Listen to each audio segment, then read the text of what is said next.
In June 2010, a skilled French cave diver named Eric Establie embarked on a challenging and dangerous adventure to explore the Dragon Cave in southern France.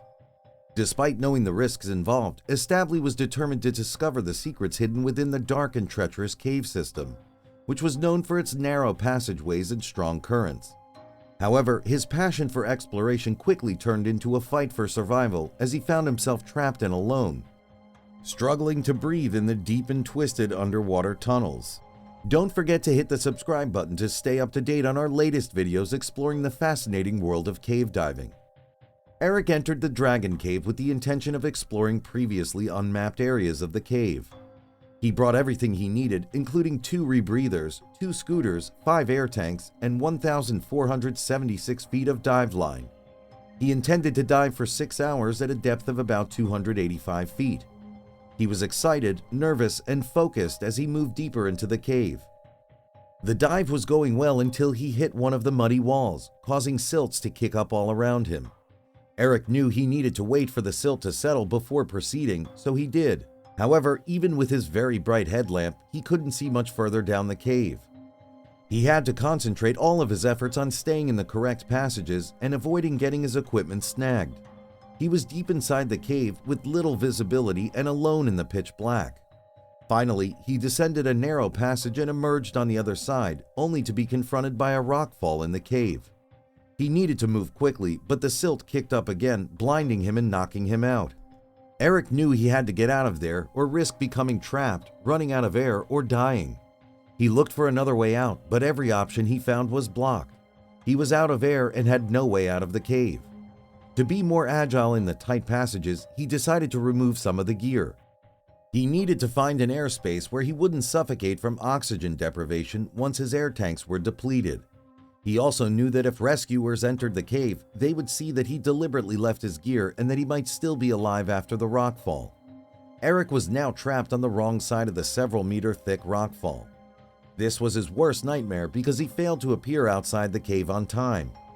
The days leading up to his disappearance were filled with obstacles he had to overcome, but he was eventually successful.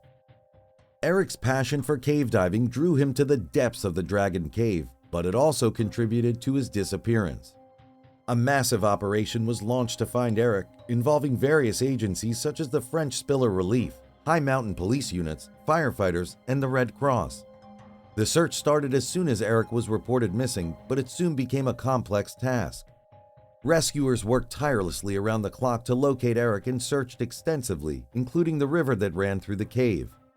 After a week of intense searching, Eric's body was discovered on October 23, 2010, by volunteer cavers who had explored a 150-meter-long natural chimney. Rick Stanton and John Valenthin joined forces with expert divers Pedro Belordi and Luisa Casati for their second attempt to rescue Eric. Their new strategy involved using slimmer diving equipment to fit through a narrow gap in the rockfall. At the location of Eric's emergency scooter, they searched for a way over the obstruction and discovered that Eric had left a gap they could use to enter the cave. They decided to resupply before attempting a third rescue mission. With a sense of urgency, they navigated the rockfall, using a gap near the top of the ceiling to get through, despite the danger of blacking out due to the heat. However, Eric was not on the other side.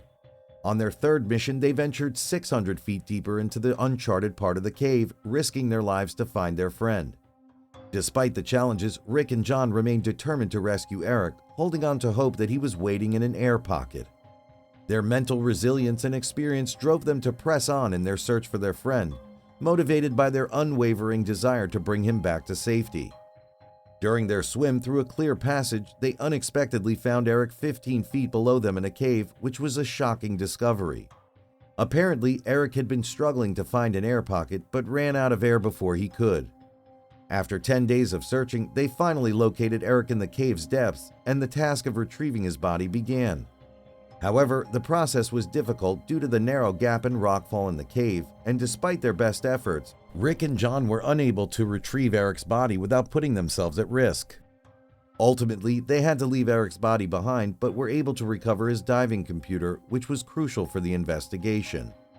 We'd like to thank you for watching this video. If you enjoyed the video, please hit the like and subscribe buttons as well as the bell icon to be notified when we post another tragic cave incident.